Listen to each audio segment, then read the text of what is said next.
from the city that never sleeps. 17 miles from Madison Square Garden, New York City. It's America at Night with Rich Valdez, America's favorite late-night talk program, featuring interesting guests from around the world and calls from across America. And now, here is your host, Rich Valdez.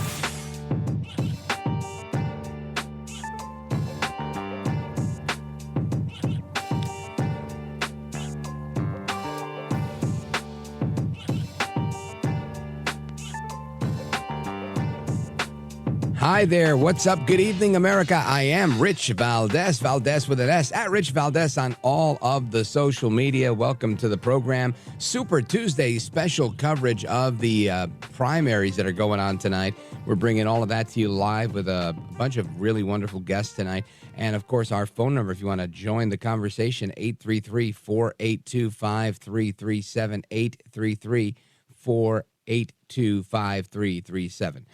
which spells 8334 Valdez. Now, I want to give you a quick update on Super Tuesday. Trump is, let's see, he's at 393 delegates versus Nikki Haley's 47 delegates.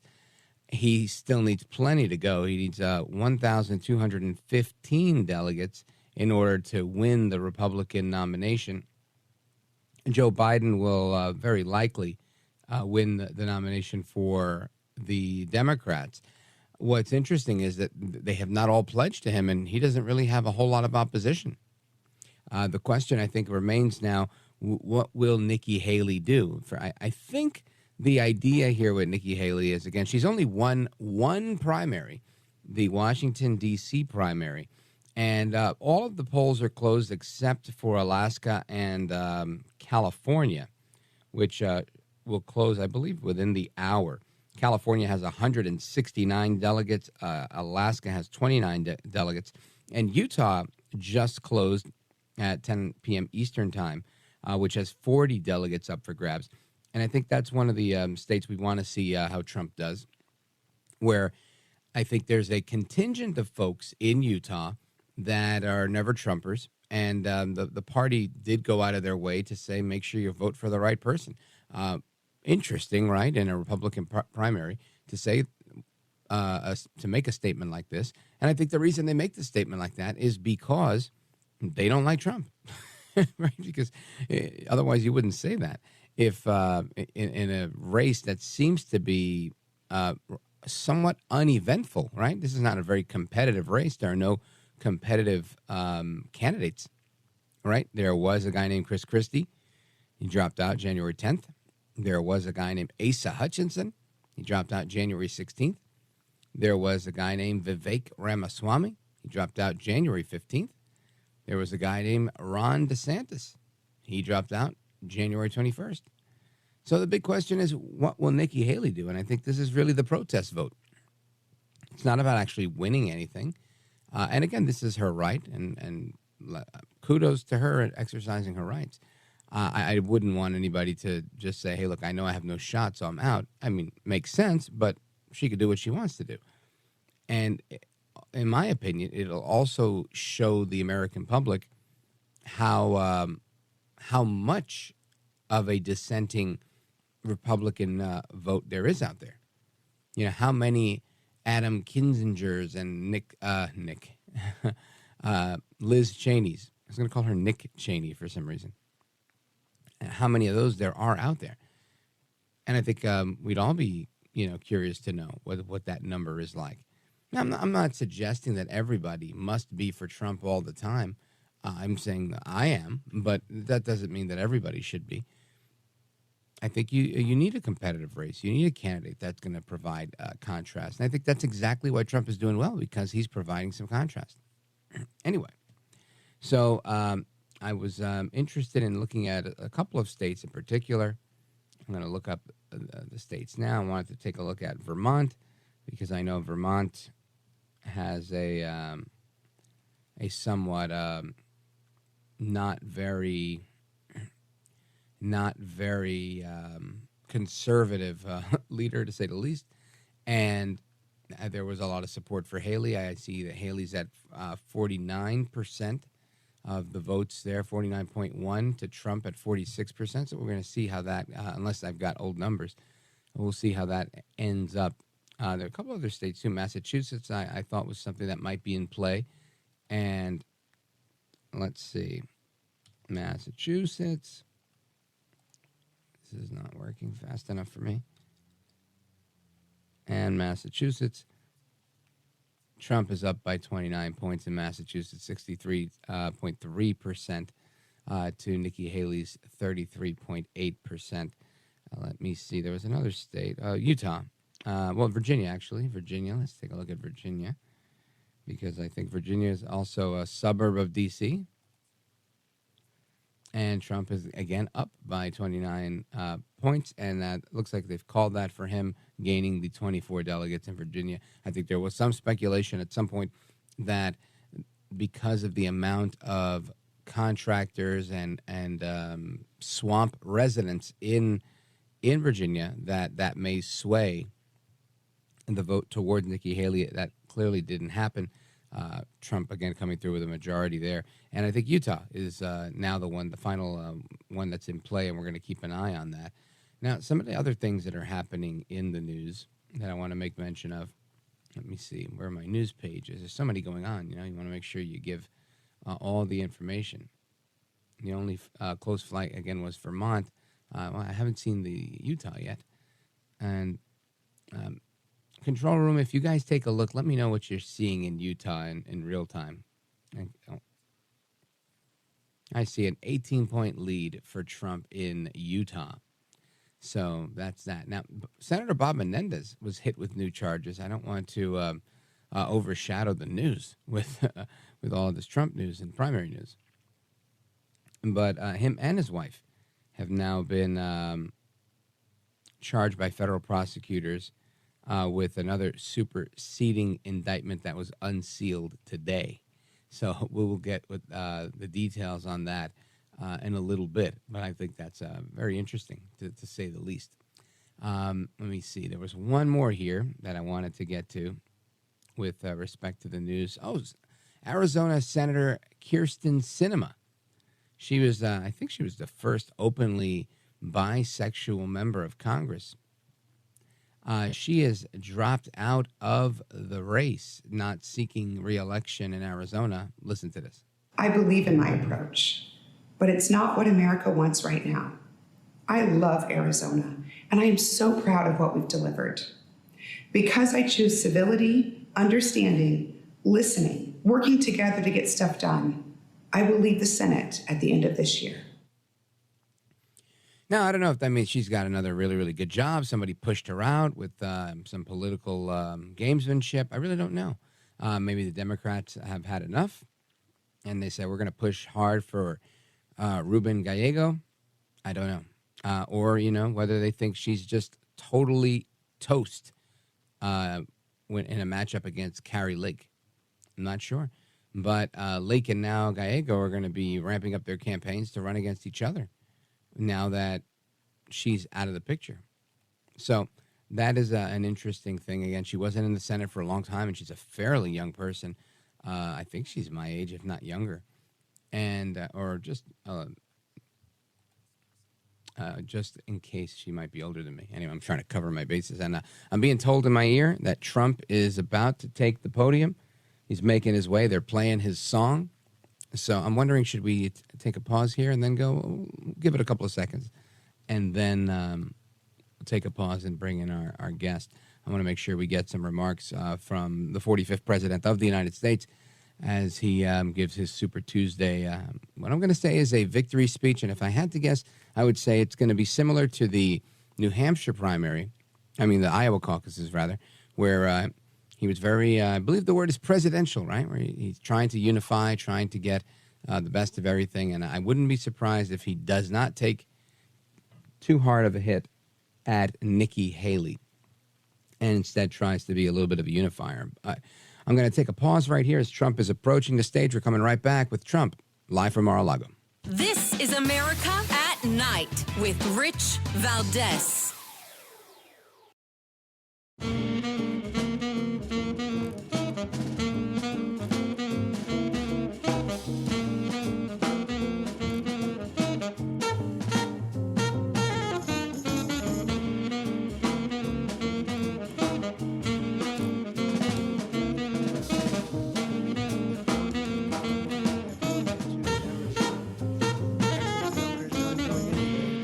By the way, your ratings are up. Congratulations. I had somebody. It's always nice to check. I like to see, even if they're friends, I like to see how are they doing. Are people listening, right? That's but right. You're doing great. America at Night with Rich Valdez. So that really tells you where they're coming from. They want all and they tell me, the pundits and otherwise, that there's never been one like this. There's never been anything so conclusive. This was an amazing night, an amazing day. It's been an incredible period of time in our country's history. It's been sad in so many ways, but I think it's going to be inspiring because we're going to do something that, frankly, nobody's been able to do for a long time.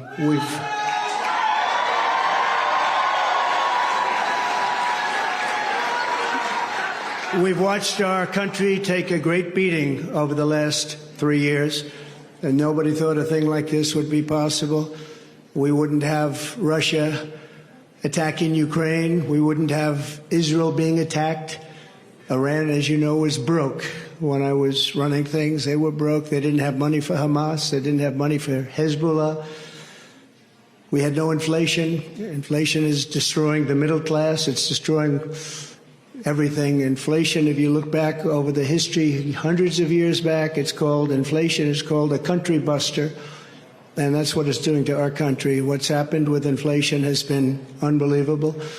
A lot of people say, a lot of experts have said the stock market's the only thing that's doing well, and that's doing well because our poll numbers are so much higher than Joe Biden's. All right, folks, that is President Donald Trump taking his victory lap from Mar-a-Lago. You're hearing the beginning of his speech. He's there live right now, still on stage. We're monitoring that to tap right back in live momentarily. But I want to bring in our guest. He's one of the most accurate pollsters that I've seen in modern history, especially now that things are a little bit more complicated. I think elections are a little bit more difficult to call. We have all these nuances that we haven't seen in the past. Robert Cahaly is a senior strategist and chief pollster of the Trafalgar Group, and he's with us now. Robert Cahaly, welcome, sir. Hey, it's great to be on the show. You bet.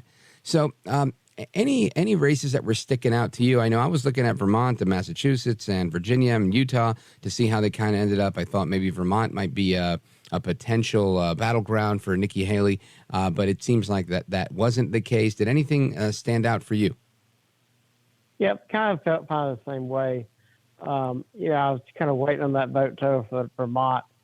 I thought one day, point I think it started 3%. He had a 1 point margin, and I was like, "Wow, this is good, very close, one vote." But now it seems to be winding up. So yeah, I mean, it's a total, just across the board. It is unprecedented for a non-incumbent to be doing this, and I think it seems that the Republican Party is, like it or not. I mean, there's going to be a third trip with the Trump having the nomination, and they might as well. I think everybody's just kind of getting behind that for the most part, because might as well get behind it because nobody's stopping it. Right. Yeah, and it really is quite a phenomenon, right? I think it's in many ways from what I can see, and you tell me what your thoughts are, but it really appears to me a very grassroots campaign. While it's a very high-tech campaign, lots of social media and all of that, granted. But I think it's really a campaign of the people. I think fed-up people are really the ones gravitating to Donald Trump. Yeah, I mean, you see all the telltale signs. People making signs with their own money. Attending rallies and doing all kind of personal things, and you see people wearing crazy buttons and things they made themselves. I mean, when you start seeing people making things themselves because they can't get the stuff from the campaign, that tells you exactly what you're dealing with. You're dealing with a campaign that is grassroots oriented, and this one certainly is.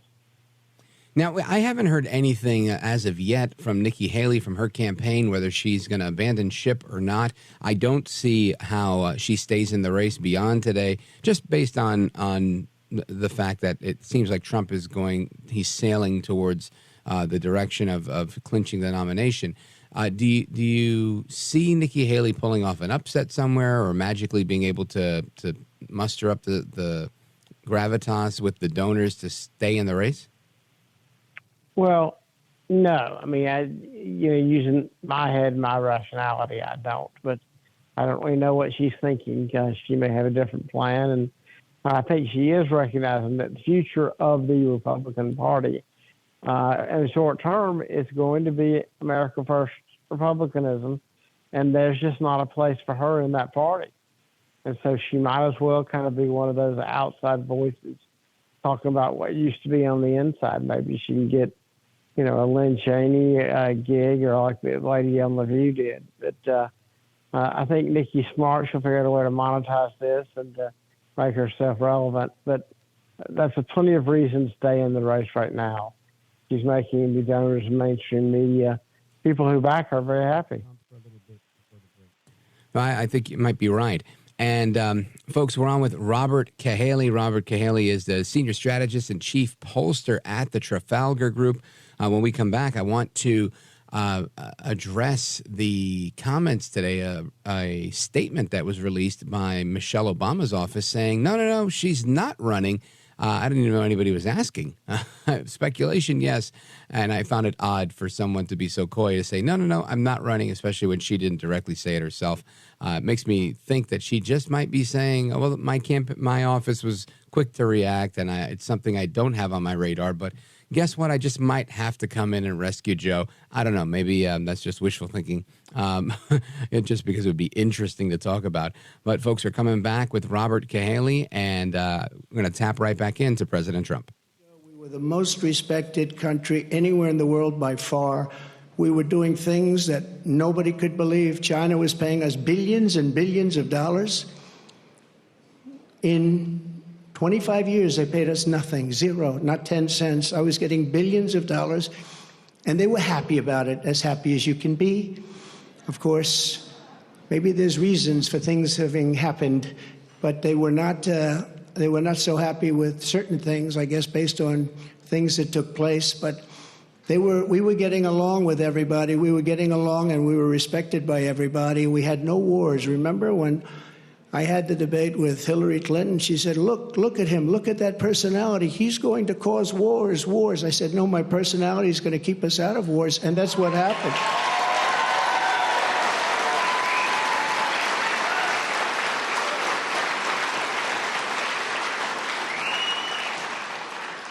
For 20 years, they were fighting ISIS. I defeated ISIS in 4 weeks. I got rid of ISIS 100%. All right, you hear President Trump again, still taking his victory lap. We'll continue to cover that. The music means we're coming right back with our guest, Robert Cahaly. He's the head honcho at the Trafalgar Group, and he knows how to call a race.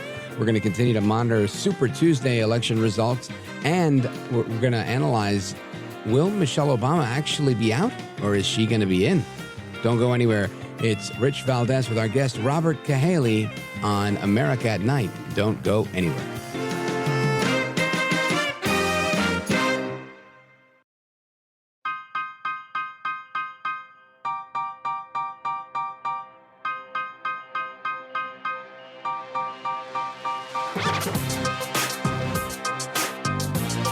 There's more news in your commentary and your analysis than there is on the news network. America at Night with Rich Valdez.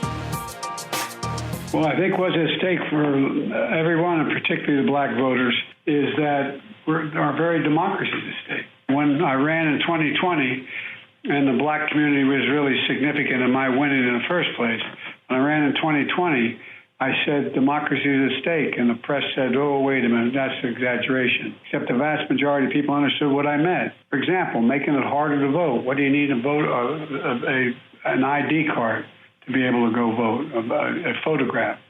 This is a once-in-a-generation for us to be able to stand up and take on the extreme division and violence that the MAGA Republicans are pushing. Spoken like a true president, right? Of course, that's your president, Joe El Baboso Biden, as he's affectionately known on this program. And Joe Biden saying that we as Americans have to face this once-in-a-generation opportunity to take on the extreme division and violence that the MAGA Republicans are pushing. I don't know if that's the right rhetoric for a sitting president to use. Maybe that's exactly what he needs to use to ramp up the support to make a move, to move the needle, I should say. Robert Cahaly from the Trafalgar Group is our guest. Robert Cahaly, when you hear this type of rhetoric coming from Biden, does it reek of desperation, or is this an act of genius and a strategic communication?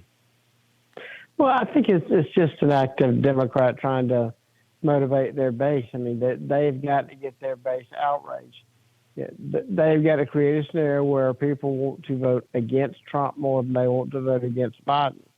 And right now, it's overweighted them against Biden. So, I mean, they're not going to change people's minds. So, they might as well focus what we call the againer vote. They got to vote for the negative votes. People who vote negatively, that's what they have to focus, and that's what they're going to do. Now, going back to what I teased before the break, which was the potential for Michelle Obama to be using this as a smokescreen, saying, look, I'm not running, and then, using a line similar to Biden maybe in the future, saying, we have to take on the extreme division and violence that the MAGA Republicans are pushing, and I have to run to save America. What's your thought, and do you have any polling on whether she gets in the race? From the Republican hat, as a Republican strategist, I think that'd be a great addition to the race. Yeah, well, I think so too. I think it'll invigorate Trump, and it will bring in a candidate who's totally untested and unprepared. She's run twice with her husband, never had to run herself, and I think that presents its own challenges. Tell us more why you think there's an upside.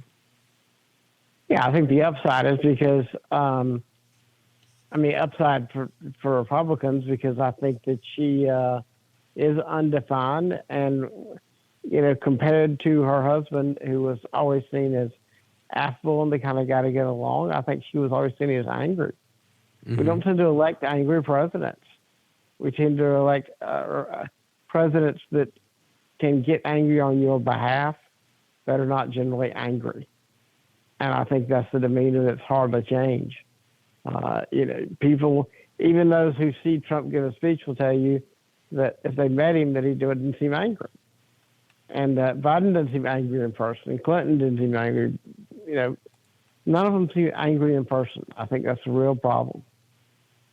Yeah, coming across as angered is not not a good way to go. And I feel like there's a piece in the Washington Examiner that kind of talks about what you're addressing, where they're saying Biden's new plan is to try and set Trump off so that he does come across as angered.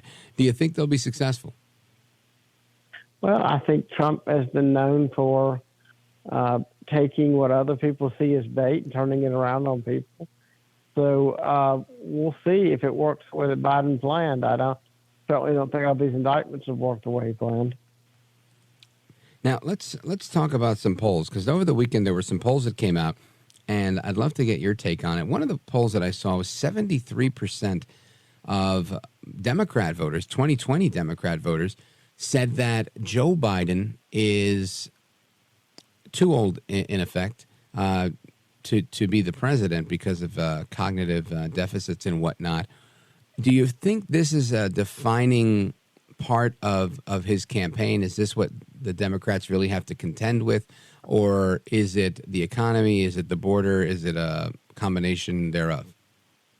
It's a combination of all, but first on voters' minds, especially Democrats who are not for him, has to be his ability to do the job.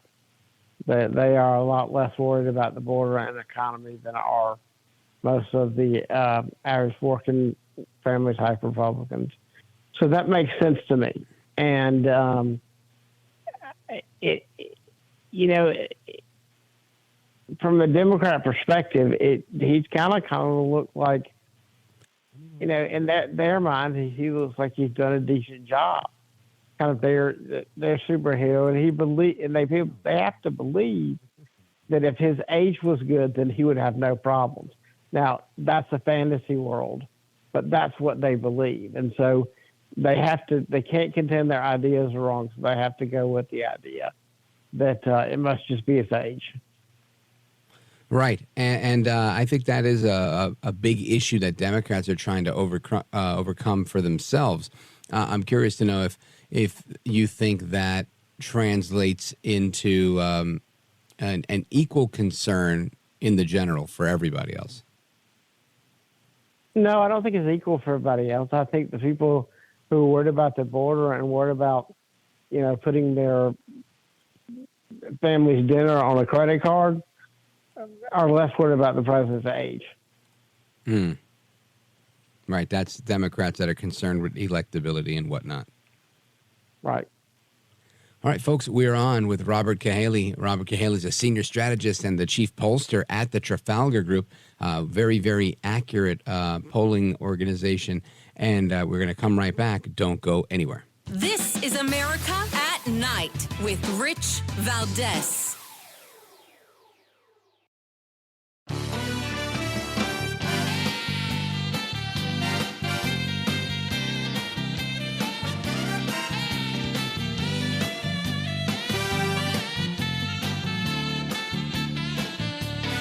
America at Night with Rich Valdez.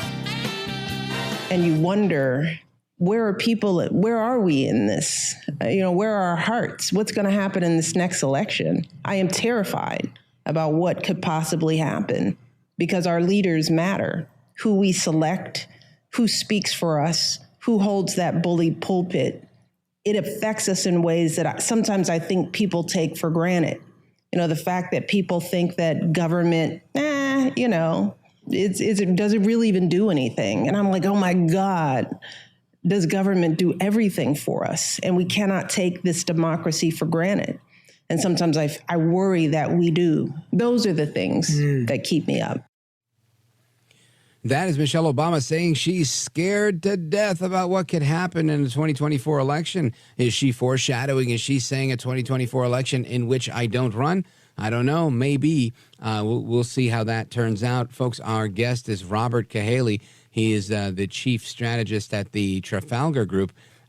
Wonderful polling agency. They call it right very often. And Robert Cahaly, the results are in for Vermont. It's been called by the New York Times and by the Associated Press. Nikki Haley has won with 49.7% of the vote. I think this is not an upset, but I think it was something that we'd been watching, given the support Nikki Haley had in Vermont. What's your initial reaction? Vermont and the District of Columbia, she is on her way to the Republican nomination. She might as well give a congratulations speech to herself. What a win tonight.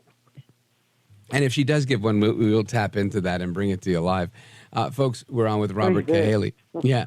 To see what she says. I'm curious to see if she says something like, all right, so we won our second race, but lamentably we can't move forward and I'm pulling the plug on the campaign. Or, hey, we've run our second race. Do you have a few more $1 million for me? Do I stay in the race? What do you think she does? I think she stays as long as the money's there. And by the money being there, I mean enough money to let her fly around the country and be relevant. Yeah, that makes sense. That's the mother's milk of politics, right? Good old cold hard cash.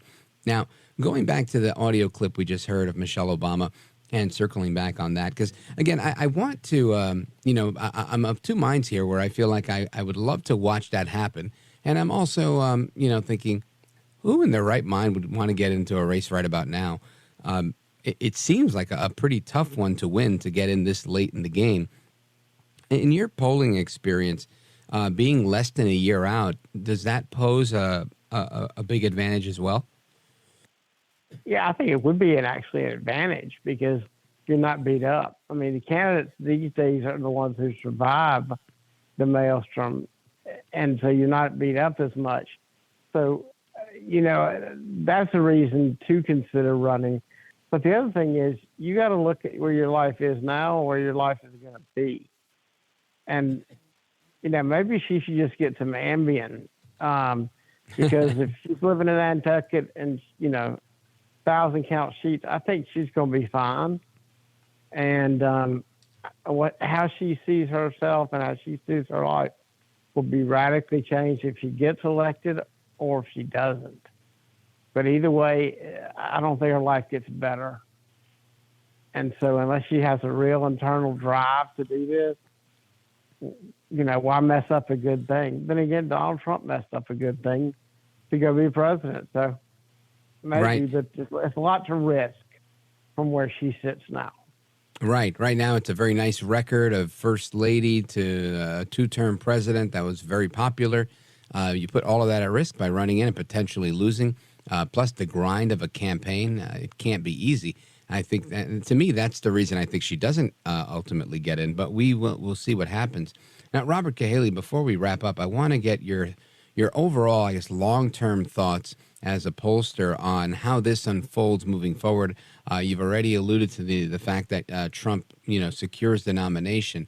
How does this look to you in the long run? If it is Trump, Biden, or does somebody else get in? Does Gavin Newsom get in? How do you see this playing out? What happens on November 8th? Who's president? Well, I think if it remains Trump, Biden is going to be quite a fight. But until the Republicans learn to equal or to counteract the election day and the grassroots organization the Democrats employ in the last 6 weeks of the campaign, until they figure out how to counteract that, any jump ball I'd give the Democrats. So I'm not convinced the Republicans have turned that around yet, and that ground game, where they build that blue wall, it can stop even a big red wave. Yeah, those are the buses that show up at polling locations filled with union members and people that have done this 1,000 times, and they're pros at it, that get out the vote effort that Democrats are infamous for. I've seen it plenty of times, and you're right. Yeah.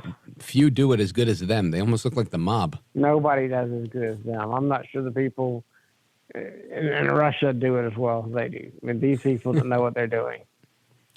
Robert Cahaly, let everybody know how they can keep up to speed with the work that you're doing at Trafalgar and any forthcoming polls you're going to be releasing.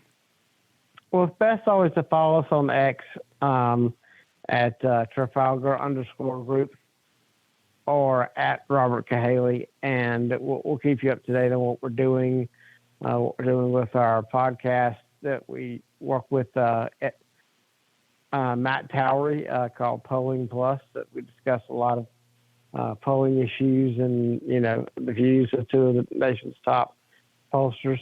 So there's a lot going on, and you can keep track of us there. Robert Cahaly, thank you, sir. You're a gentleman, a scholar, and a patriot, and I thank you for staying up late with us. Well, I appreciate it. I only think I can prove two of those. So I'll take it. All right, folks, more to come straight ahead. Your phone calls and more after this. This is America at Night with Rich Valdez. Call now, 833-4-VALDEZ. That's 833-482-5337. 833-4-VALDEZ. That's Valdez with an S.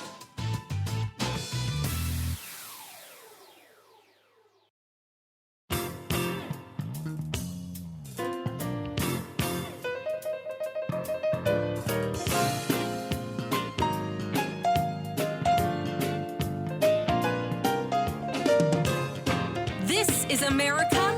This is Night. This is Rich Valdez. We had the safest border in the history of our country. We built 571 miles of wall. We had Mexico supply us with 28,000 soldiers because we wanted them, that's why. And they said, we won't do that. I said, yes, you will, you will. And in the end, they did. It was an easy negotiation, but we had the safest border, the best numbers we've ever had, and now we have the worst numbers probably in the history of the world. It's sad to see what's happening to our cities. Our cities are being overrun with migrant crime, and that's Biden migrant crime. But it's a new category of crime, and it's violent, where they'll stand in the middle of the street and have fistfights with police officers, and if they did that in their countries from where they came, they'd be killed instantly. Of course, that's President Trump at his victory speech earlier tonight, winning, looks like 14 of the 15 states that were up for grabs, or at least 13. We still are counting Utah and don't know what the count is on that. Nikki Haley, of course, winning D.C. and Vermont, and Trump winning everything else. And D.C. was yesterday. So I want to pivot to Joe Biden's wins tonight. Where he's won, a healthy number of primaries, being that he doesn't have a ton of people running against him. But there's one he didn't win, American Samoa. Incumbent President Joe Biden lost on Super Tuesday to entrepreneur and Democrat Jason Palmer, who ran as a long shot candidate against President Biden. The race was called on Tuesday night by the decision desk, according to KFOR. And the outlet confirmed the loss with the Democrat Party of Samoa. And Palmer has qualified for the presidential ballot in just 16 states, according to a campaign release. Palmer also campaigned in the territory of American Samoa. And looks like Biden's got some competition on his hands because he's not going to be clinching the win in American Samoa, which I think is interesting, right? I mean, I didn't know he was really banking on American Samoa, but interesting to see that Biden is losing to people that we haven't heard of before. Right? I've never heard of Jason Palmer until today. I hadn't seen him do anything. Palmer's 52 years old, and he's standing out as one of the youngest candidates on the Democrat field, offering what some are saying is a fresh perspective based on his experience as an entrepreneur and a businessman. And again, some of this is from the release that his campaign put out, talking about his platform being based on people first, being conscious of that, being conscious of capitalism, modernizing the federal government, and reigniting the faith of young people and independents who've lost confidence in America's institutions. When you read stuff like that, that's not designed for people that listen to talk radio every day. Right? Because people that listen to talk radio every day, they hear every top and bottom of the hour news break. They get a lot of analysis from different guests on different shows and a lot of opinions from many of the great hosts that are in talk radio. And they know a lot. They're a very informed voter. Very, very informed. Lots of information that's coming as faster than television in most cases. So who buys that load of rhetoric that they just put out there? That's for people who work, right? Those are people, and I'm not saying you don't work if you're listening to talk radio, but I'm saying people who don't work near a radio, don't work in the car, aren't able to stay as plugged in as we all are. And those people that are there, bringing their kids back and forth to daycare, saving their $1,500 a month to pay for that daycare bill, this, that, and the other, just trying to survive. Those people hear stuff like this, and it sounds refreshing to them. They're like, wow, he's not at anybody's throat. He's not saying anything mean. He just says he wants young people to have faith in the system. And, oh, that's lovely. Problem is, it's not real. Right? It's just not real. How do you do any of these things? And how does that make America any stronger or more competitive? That's the question. But kudos to him. He won. It worked in American Samoa. Folks, we're coming back. We've got more analysis. Super Tuesday edition here with me, Rich Valdez.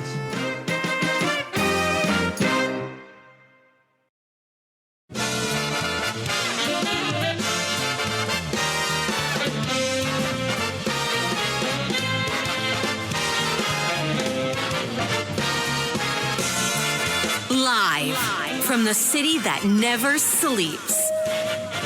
17 miles from Madison Square Garden, New York City. It's America at Night with Rich Valdez, America's favorite late night talk program, featuring interesting guests from around the world and calls from across America. And now, here is your host, Rich Valdez.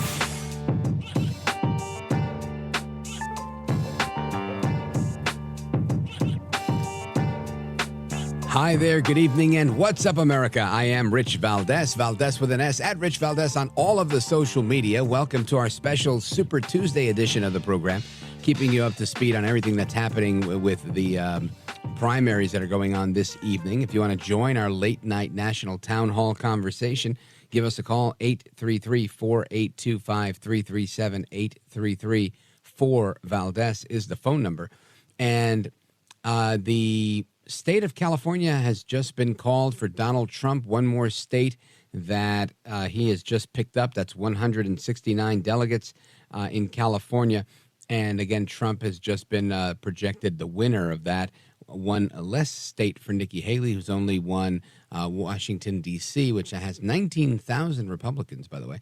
And Vermont tonight, her big win of the evening, her only win on Super Tuesday. Again, no word from Nikki Haley as of yet, but we did hear, speaking of California, we did hear from former Speaker of the House, Kevin McCarthy, who had some complimentary things to say about Nikki Haley. Listen to this. Probably her campaign is going to come to a close, but it's not the close for Nikki Haley. She did a tremendous campaign. She is still standing. She is beginning 30% most places. So that means she has a big voice in this party. And if this party, the Republican Party, wants to be the big tent, the party I know it to be, and you want to expand, Nikki Haley has a bright future, because either one of the two men who are up for the nomination this time to win can only serve one term. So I think she has a very bright future, and I would hope she'd be part of the future administration. She did a tremendous job at the UN. She's very capable of her job as governor. She has a great force across this nation, and she can help unite this party. And I think it would be upon her to find the way where you can find common ground. Look, I watched Bernie Sanders sit down with Biden. I watched Kamala Harris, who said some of the meanest things about Joe Biden in the future, and sit down with him as well. So this is an opportunity to put the country before yourself. And also, when I look at President Trump, open this up even further, this party. And I watched when he picked Mike Pence to be his VP nominee, Mike Pence had endorsed against him just 2 months prior. Mm-hmm. So President Trump has proven again that he can open the party up one more time. This is a very big statement, in my opinion. I don't know what it means. I honestly don't know what it means. I know that Trump did not trash Nikki Haley. We did hear from Trump this evening. He had some comments at his victory speech. He made comments about the southern border. I'll get to those momentarily. But this is a very big thing, because it seems like McCarthy, who's always been a Trump ally, is signaling that there should be an opening for Nikki Haley in a future Republican administration, which I glean from that, a Trump administration, being that she's the only person in the race against him. And should that be the case, that he's saying that, even he worked with Mike Pence to bridge that gap, and rather than have Haley join with the Democrats, that Trump may want to extend an olive branch to Nikki Haley. I don't know. I know a lot of Trump people would be upset with that because Nikki Haley's got Democrats on her campaign, and she's really just fallen a little too far outside the lines for me. And I like Nikki Haley. I just think this campaign wasn't run very well, and it wasn't run on the principles that I thought that she espoused. She came across a lot more like a Liz Cheney than I expected, than a Nikki Haley would have. But we do have a quick clip of Trump making his victory speech and discussing the border. Listen to this. 325,000 people were flown in from parts unknown. Migrants were flown in airplane, not going through borders, not going through that great Texas barrier that I was with the governor of Texas, Greg Abbott, the other day, and we were looking at the job they're doing. But in the meantime, they're pouring into California and they're pouring into Arizona because those governors aren't doing anything. They're doing nothing. But today it was just announced before I came out. It was unbelievable. I said, that must be a mistake. They flew 325,000 migrants, flew them in over the borders into our country.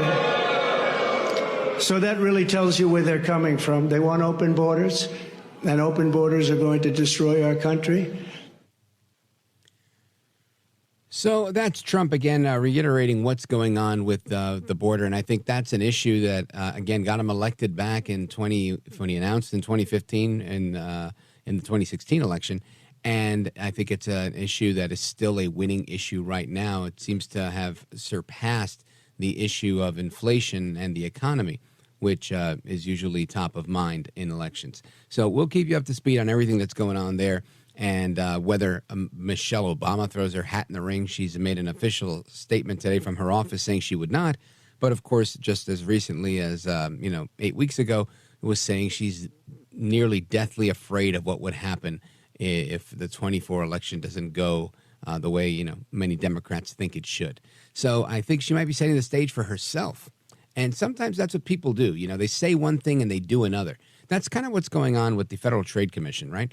You've got Lena Khan there saying that she's trying to win, but it seems like she's putting up a very little effort so that she can lose, and she's trying to win by losing. Interestingly enough, there's an interesting opinion piece in The Hill, and it's by Robert Bork. I recommend you take a look at it. But here to walk us through it is Robert Bork. Welcome, sir.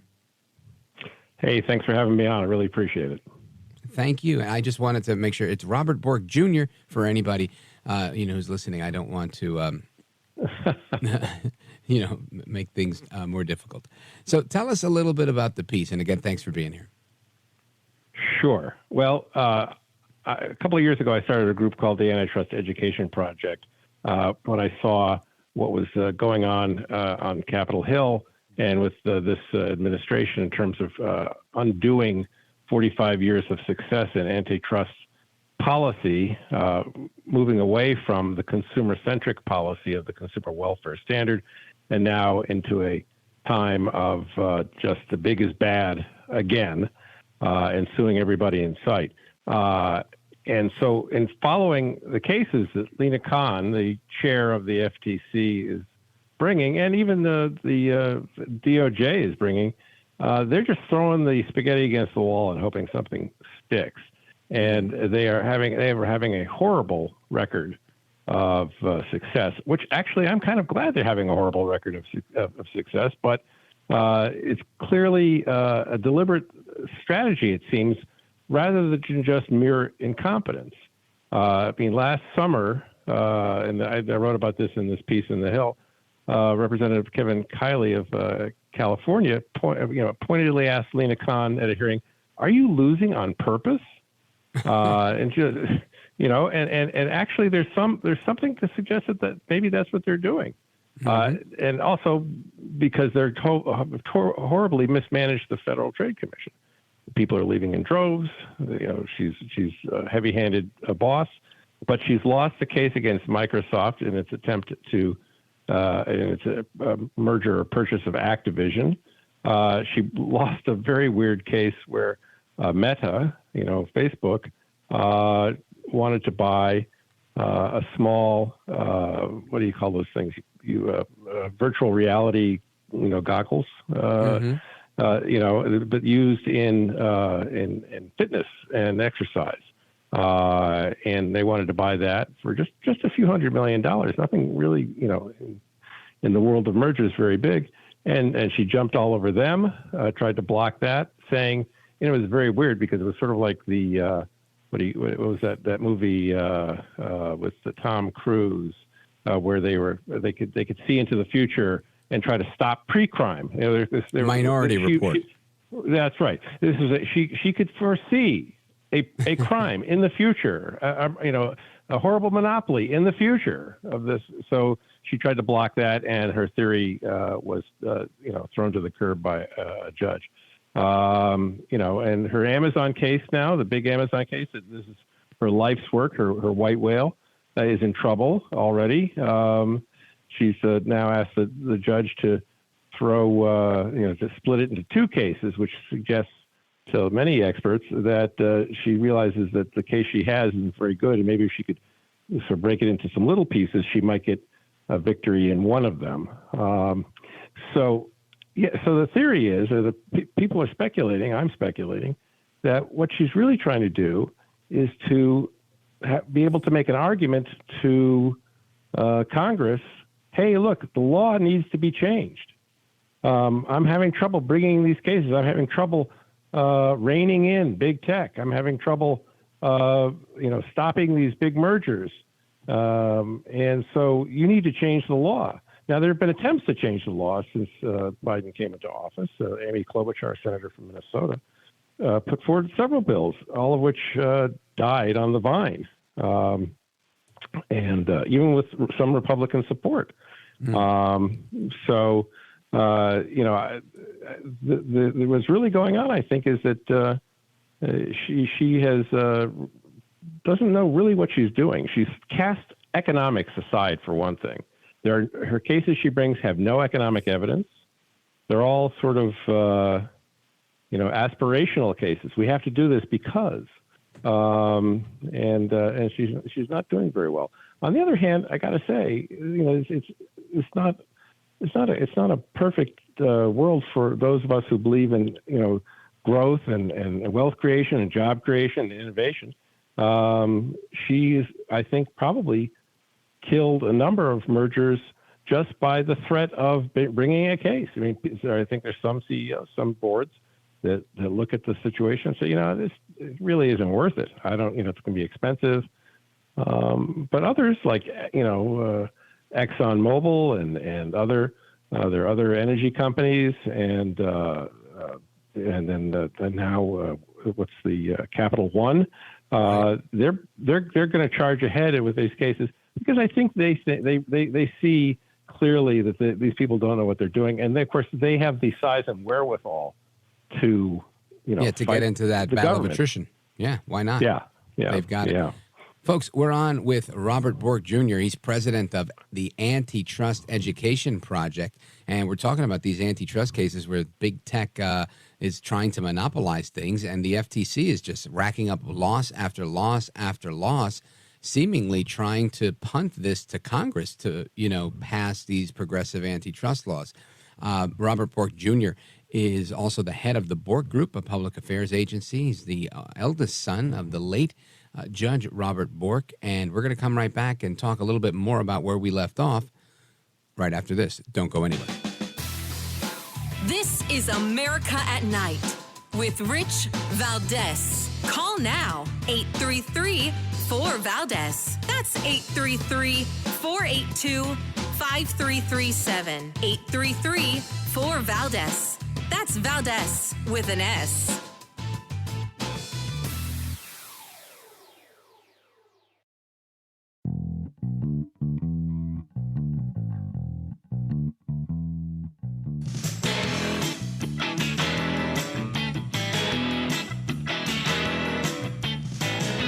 I want to listen to you, Rich, all the time. America at Night with Rich Valdez.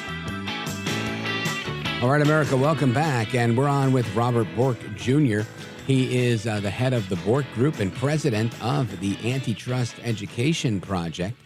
And we're talking about how the FTC is seemingly punting their responsibility to oversee certain mergers and bringing cases that they know they're going to lose and are losing these cases, perhaps in an effort to have Congress oversee what's going on. And it's not just happening in big tech, it's spilling over into other industries. Robert Bork. Yeah, well, one of the reasons we know all this is that the House Judiciary Committee has done an investigation of the Federal Trade Commission and has talked to a number of current and former staff and through, I guess, subpoena, gotten a number of emails. And, career FTC staff have expressed concern that Chair Khan does not want the FTC to be successful and has purposely put staff in a position to complete a poor work product and even brought losing cases on purpose, as you were saying. And quoting one of these managers, I'm not sure that being successful or even doing things well is a shared goal. It's hard to understand how that would be because this has been a lifelong, although only 34 years, ambition of Lina Khan to be put in a position to remake the economy, which is really what she's trying to do. Right. And, to a certain extent, one has to say, well, maybe this is a fallback excuse. I'm losing because none of my theories are working. The courts are still ruled by Supreme Court precedent, stemming back to 1979 in a case called Ryder v. Sonotone, which put the consumer welfare standard in as the sort of operating system of antitrust enforcement. And that's, again, a neutral principle that puts consumers at the heart of antitrust enforcement. As big is not necessarily bad. Monopolies are not necessarily evil. What's really important is the consumer and prices and service and quality and those things. And when you apply that standard, some of these cases that she's bringing are just being laughed out of court, although very expensively laughed out of court. And so I think maybe this might be a fallback position of that someone would take to say, well, really our real theory here is that we want to try to lose so we can win in Congress. I've also heard a rumor that Lena Khan wants to be nominated to the Supreme Court. I don't know. Oh, goodness. Yeah. It's funny. It seems, that is so funny. I guess it'd be fun to watch, right? I mean, if we thought Ketanji Brown Jackson's hearings were fun with What is a Woman and her inability to answer that, the Lena Khan are going to be even better. Robert Bork, tell us a little bit about the work that you're doing in both of these organizations and how people can learn more about each of them. Well, I started out as a newspaper magazine reporter and then became a public affairs consultant. But really now I spend 98% of my time really working on this antitrust area because it's so important to the economy. And frankly, it's a familial legacy thing. I mean, my dad wrote the book, The Antitrust Paradox. It came out in 1978. The Supreme Court adopted his thinking in 1979. I mean, how many times does that happen? And now, 45 years of growth and innovation and job creation and wealth creation, with that as part of our economic, powerhouse of capitalism in this country. And now it's under attack. So I decided to jump in and I republished his book, The Antitrust Paradox. I wrote a new foreword to it along with Senator Mike Lee. And that's what I do now is I'm out there every day. I've had this piece you're talking about in The Hill. I had a piece today in the Wall Street Journal. And I'm just having a grand old time because it's a target-rich environment. These people who are running this administration really, really have some strange ideas about what's going to work and what's good for America. And so I'm in my own little corner of that. I'm trying to fight back. Folks, Robert Bork Jr., the eldest son of the late Judge Robert Bork. What an amazing jurist. He would have been an amazing Supreme Court justice. Thanks for the work you do in the antitrust education area. And check him out at antitrusteducationproject.org. Robert Bork, thank you, sir. Hey, thank you. You bet. We're coming right back. Don't go anywhere.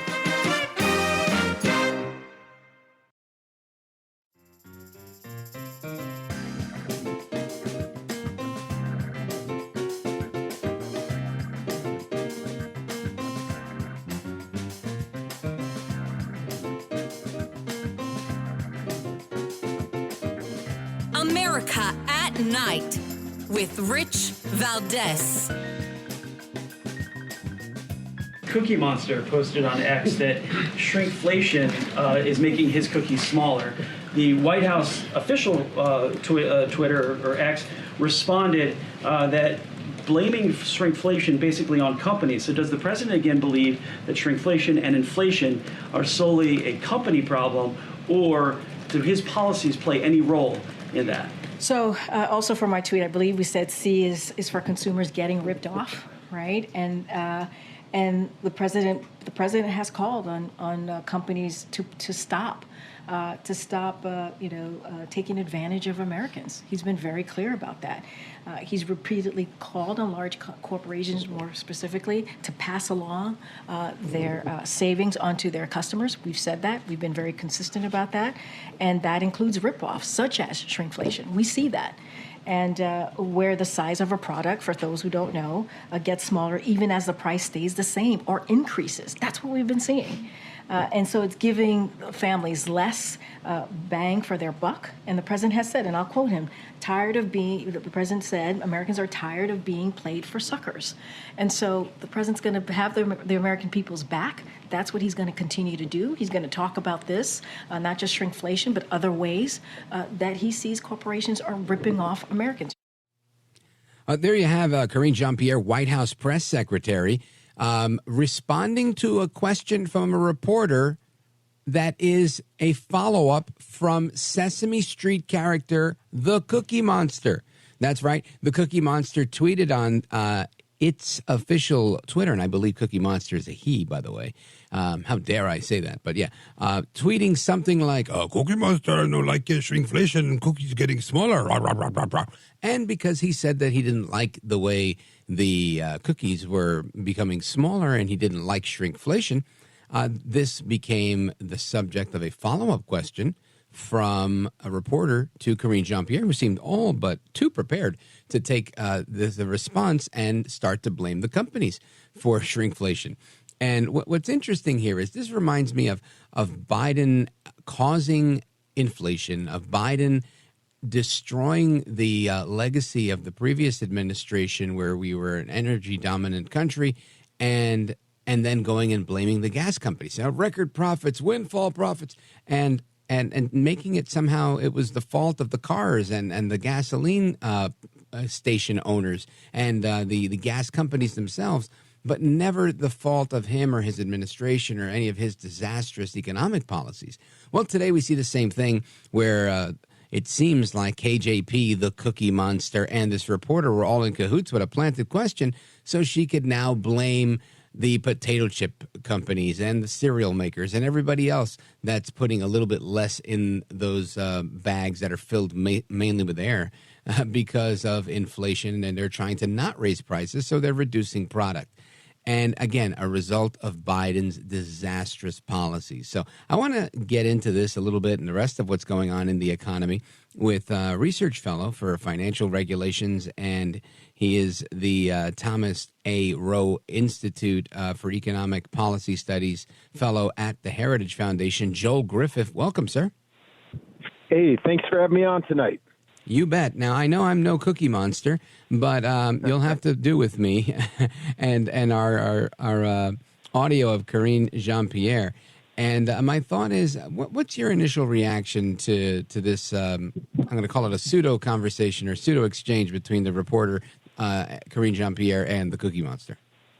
Absolutely disingenuous. You know, American families right now are suffering from a $4,000 a year decline in real income thanks to these high inflation rates. And I know they want to put the blame on these companies instead of actually taking responsibility for their own actions that have caused this inflation.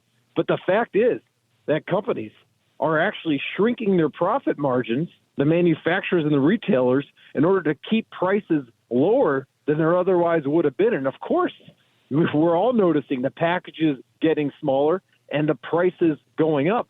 But that's happening because of the disastrous policies that actually date back to the middle of the COVID crisis, when a Republican president and a bipartisan Congress passed trillions of dollars worth of deficit spending and used the Federal Reserve to finance it. And then Biden comes in and makes it worse, despite the fact that the pandemic is now over. So this is absolutely ludicrous, and I think disingenuous for her to be making such claims. Now, Joel Griffith, I agree with you that this is this is straight politics at its worst. But help us understand where we are. I think we've known for a while that this was the big issue, and it was polling is the big issue, the top issue for most Americans, up until recently that it was overtaken by the border. But it still remains a very important issue, the Biden-flation and the fact that people are, I think it's combined, and you tell me what you think, but I feel like it's combined with the housing market issue, where people are holding on to their super amazing mortgages that are 1% and 2%. So there's a lack of inventory. People can't really be upwardly mobile in society, or guys like me that want to buy a condo in Miami, harder to find right now. Although the prices are coming down a little bit, it's still an inventory issue because people don't want to jump into these higher mortgages because interest rates are so high. But break it down for us. Yeah, well, this is why there's such a disconnect between what the headline economic numbers are showing with the rosy numbers of growth and declining inflation rates and what people are actually feeling. And that's because what people are feeling is the reality of the matter. For instance, on the inflation side, we know inflation is still higher than it has been. The rate is slightly lower than it was about a year ago. But the problem is that rate does not factor in the rising costs of housing because it assumes that we're all paying basically rental prices, which rental prices have been rising more slowly than actual housing prices. But if you're a family looking to buy a starter home, well, you're realizing that the mortgage that you're paying on a standard home has nearly tripled in some parts of the country over the past few years. A standard home outside of Miami, which of course is one of the prices in the nation, but a standard home just around the country in general is going to run you around $2,600 per month. And the same holds true on other types of items that we need to get around. If you're looking to buy a car, the sticker price of the car is only rising at, say, 8% a year. But if you're looking to buy a car, you're seeing your payments have actually doubled over the past 2 years. So these economic headline numbers are disguising the fact that American families have not been under this type of intense economic pressure since the late 1970s and early 1980s, which means that if you're a listener under the age of 65, you have never experienced as much economic hardship as you're experiencing right now. Unbelievable. We're going to pause right there, take a quick break. Folks, we're on with Joel Griffith, research fellow and with the Heritage Foundation, and we're discussing Biden-flation, the economy, and we're going to get into a little bit of the more on the International Index of Economic Freedom when we return. Don't go anywhere. This is America at Night with Rich Valdez. Call now, 833-4-VALDEZ. That's 833-482-5337. 833-4-VALDEZ. That's Valdez with an S.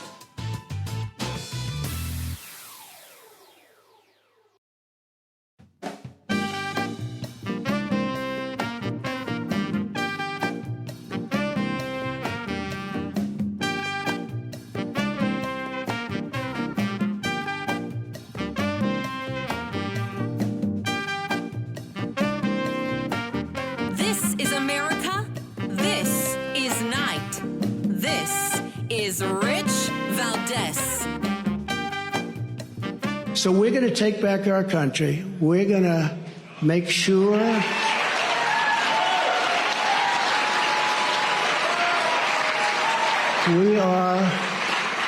we are going to do it right. We're going to have the greatest economy ever in the history of our country. We're going to top what we did. We're going to become an energy center of the world. We were ready to become energy dominant, and they stopped that. But we're going to become energy dominant. We're going to pay off debt. That's President Trump earlier tonight at his Super Tuesday victory speech from Mar-a-Lago. We brought that to you live earlier in the 10 o'clock hour. And those were his comments on the economy. Of course, we continue our discussion on the economy, where we left off with shrinkflation and are working our way towards other things like the housing market and others with Joel Griffith from the Heritage Foundation. And Joel Griffith, let's pick up where you left off. Well, I think we left off with how American families right now are struggling under the worst economic conditions in terms of the decline in real income since really in the last 45 years. And I think in former President Trump's speech tonight, when he mentioned energy dominance, I don't think we can neglect how important of a matter that is. If you look at the electricity prices in our nation, thanks to the natural gas boom that has continued despite President Biden's best efforts, that's a big part of the reason why our energy prices are just a third of what they cost in Germany, where, of course, Germany has pursued their own vision of the Green New Deal now for several decades. And it's because our energy prices are lower that our manufacturing sector has actually remained competitive on the global stage. And it's a big part of the reason why the typical family in the United States earns $12,000 more per year in disposable income than over with our friends in Germany. And unfortunately, from day one of the Biden administration, the current president has tried to scuttle all of the progress we have made on energy independence. If you look at the killing of the Keystone XL pipeline on day one of the Biden presidency to what happened just a few weeks ago where the Biden administration is trying to curtail the exports of natural gas to other countries, he has made it clear, this current president, that he wants to put the fossil fuel industry out of business. And I am confident that if President Trump were to win re-election, that this is one area in which he will be a boon to the economy by scuttling the Green New Deal.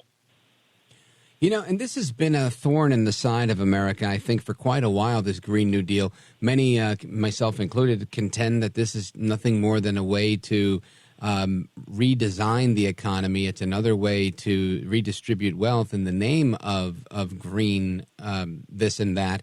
But I don't know that we're making enough headway in the direction of stopping it. What are your thoughts? Do you think that we're curtailing efforts and people are hip to what's going on with the Green New Deal? Or do you agree with me on the Green New Deal? Where do you think we stand with that, and what does the future look like concerning the Green New Deal? Well, unfortunately, on the policy side, I don't think we are winning yet. If you look at the so-called Inflation Reduction Act that passed just a few months ago in Congress, right, that is spending hundreds of billions of dollars to actually force us to transition away from the abundant, affordable fossil fuel sources that we have by subsidizing the electric vehicle sector, which you know, of course, is actually quite dangerous to the environment and is actually far more expensive. So, no, we're going in the wrong direction, as are a number of the states in this country, such as California, which is experiencing rolling blackouts numerous times in any given month in certain parts of the year. And something I think, too, we can't neglect is that far too often Republicans have endorsed parts of this Green New Deal because parts of it contain a lot of crony capitalism for battery plant producers, for instance. So I think if President Trump wants to remain true to his word and he is indeed reelected, it's time to scuttle all of that, from the crony capitalism to the blatant provisions within the Inflation Reduction Act that are really pushing us along a dangerous path. Do you think there was a lot of talk, I'd say, when there was a technical recession on paper about it getting worse? Do you think we're still headed towards a recession, or have we gotten out of that danger zone? Well, it's a great question. So a recession typically means 2 quarters of negative economic growth. But for some reason, the handful of economists that determine whether or not we're in an actual recession decided that for the first time in history, they weren't going to count that contraction as a recession. But that brings us to, I think, another important point. We continue to see the economy grow on paper by 3.2% last quarter. But if you dig a little bit deeper, something very troubling arises. 2/3 of all economic growth on paper comes from consumer spending. Well, how is it that consumer spending continues to grow faster during this stretch in which we know real incomes are declining? And there's actually a pretty simple answer to that.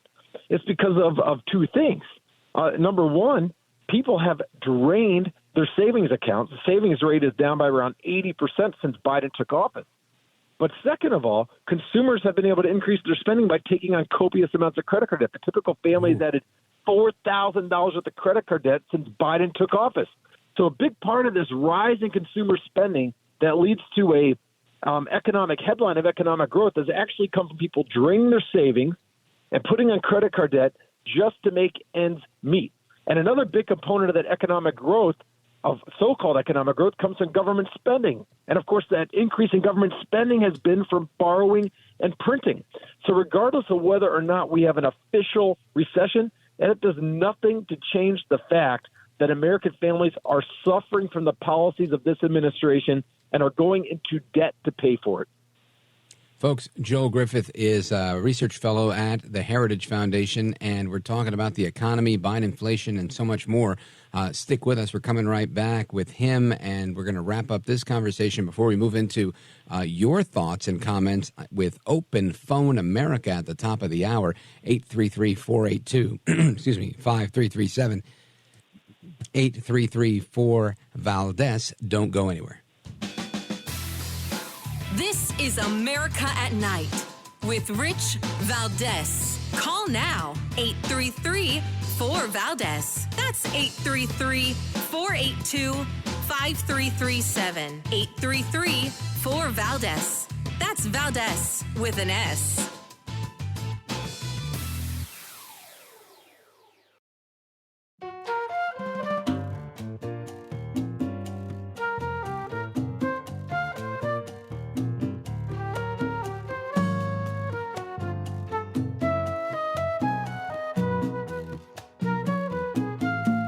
This is America at Night with Rich Valdez. All right, America, welcome back, familia. Now, amigos, we continue our conversation on the economy with Joel Griffith, research fellow at the Heritage Foundation. Joel Griffith, for everybody that's listening, tell us a little bit about the work that you're doing at Heritage and how people can keep up to speed with everything that you're doing.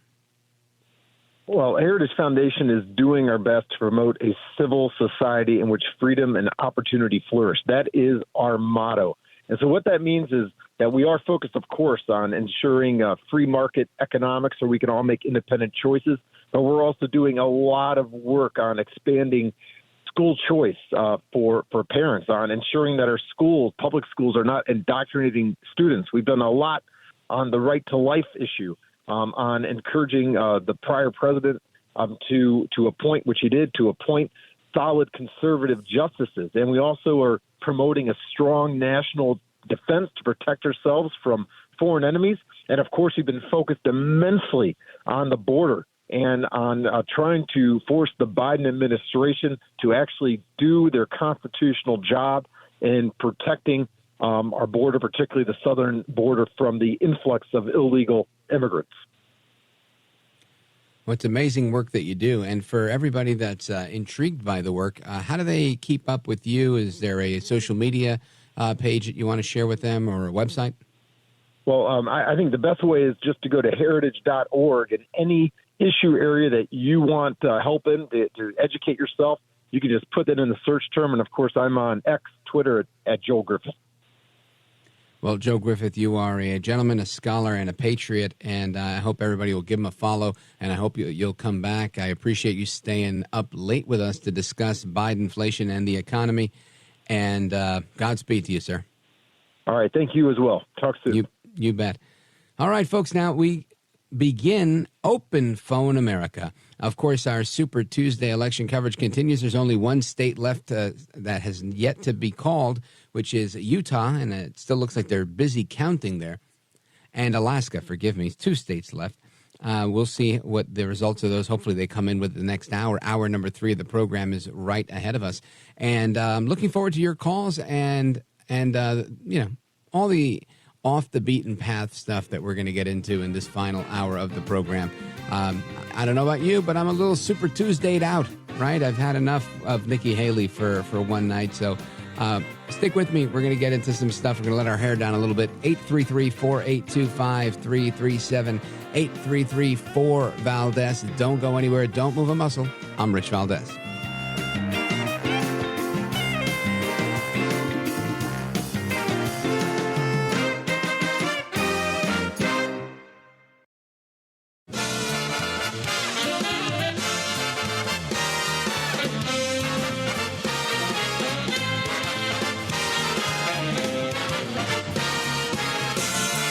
Live from the city that never sleeps. 17 miles from Madison Square Garden, New York City. It's America at Night with Rich Valdez, America's favorite late-night talk program, featuring interesting guests from around the world and calls from across America. And now, here is your host, Rich Valdez.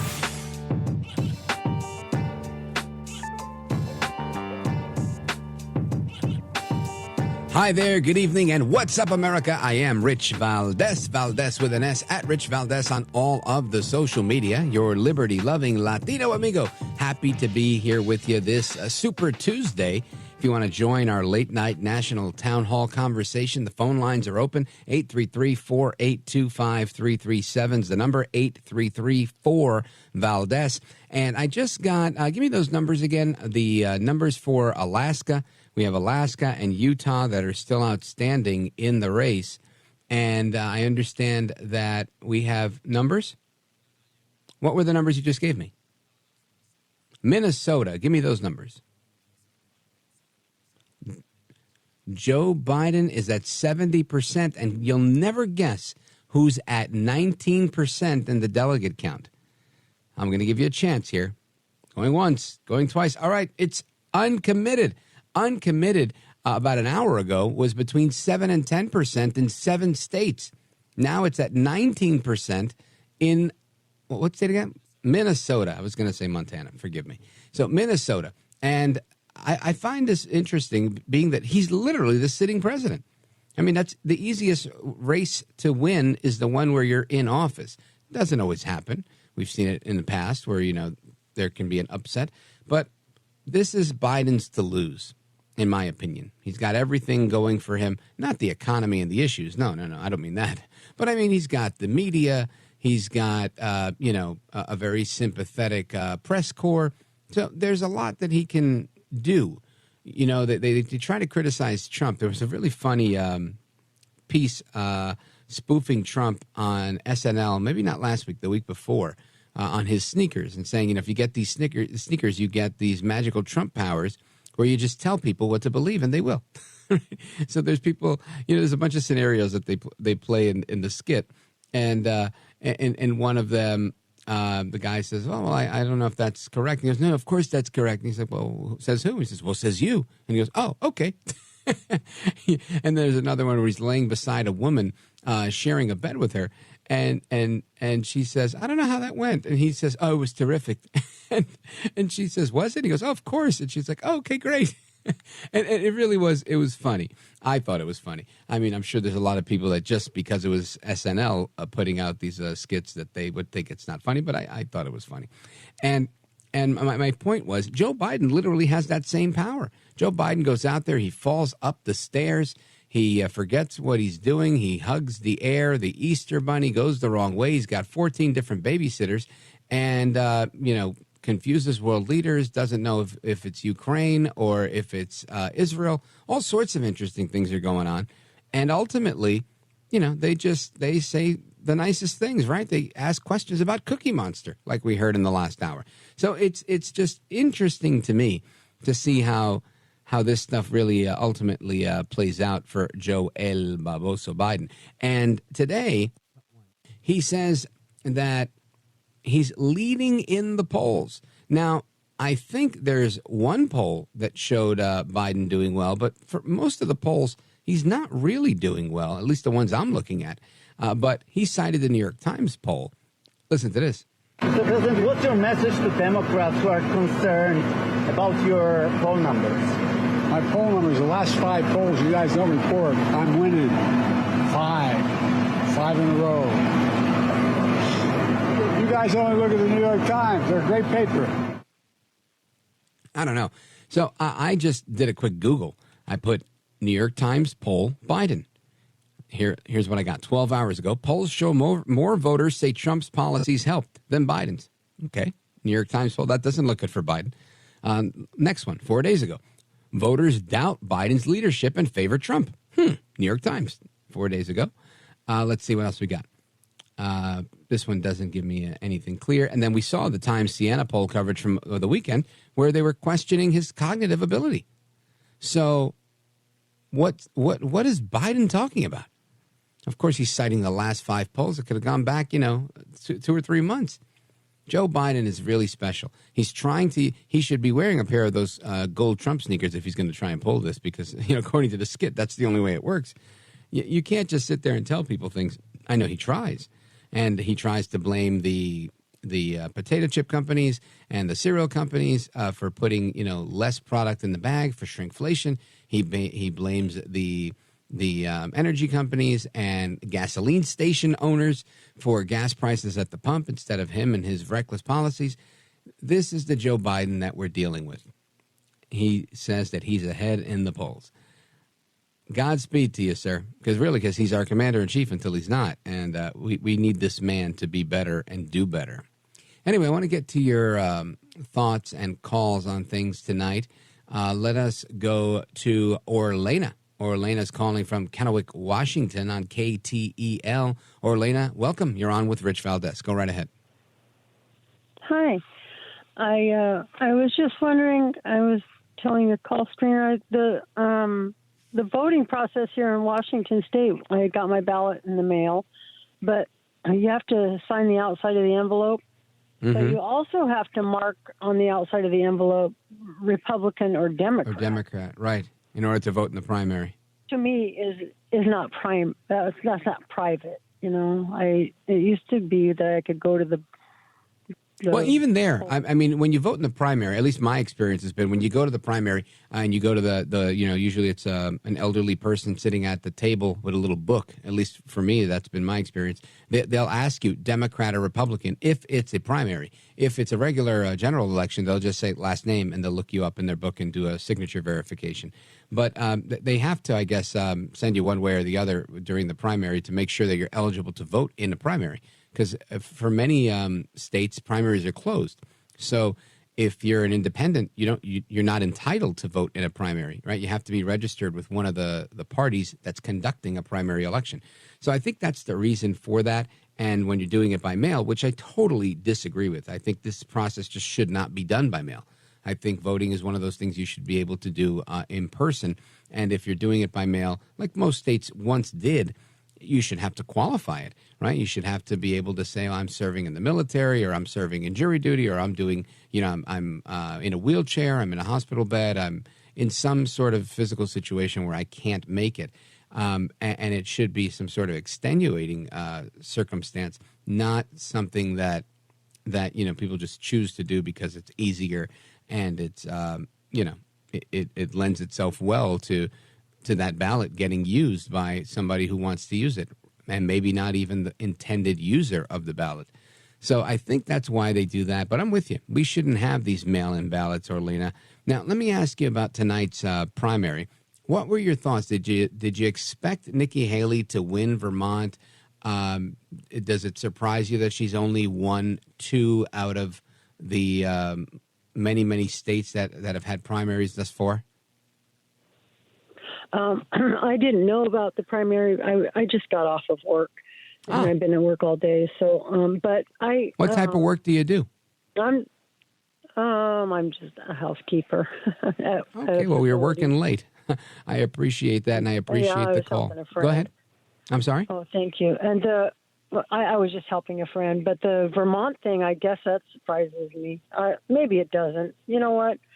Actually, I'm surprised she wins anything, because I actually thought she was an okay person about 6 months ago, and then that just started kind of going downhill. Yeah, well, I think that tends to happen when you kind of abandon the principles that people think you have, and you go a different direction for your own political career. And, that I think a lot of politicians are in for themselves. That's part of the way that process works. But ultimately, when you have Democrats on your staff, when you've got Democrats that are funding the campaign, because even the establishment Republicans like the Koch Foundation, Koch brothers, they've pulled out. I think it just says a lot. And this is why my hope is that Trump won't try to pick up Nikki Haley as anything that Kevin McCarthy might be suggesting in his comments tonight. But Orlena, again, thank you for the call. Big shout out to Kennewick, Washington, KTEL, and everybody out there. Folks, we're coming right back with the rest of your calls and more. Don't move a muscle. This is America at Night with Rich Valdez. Call now, 833-4-VALDEZ. That's 833-482-5337. 833-4-VALDEZ. That's Valdez with an S.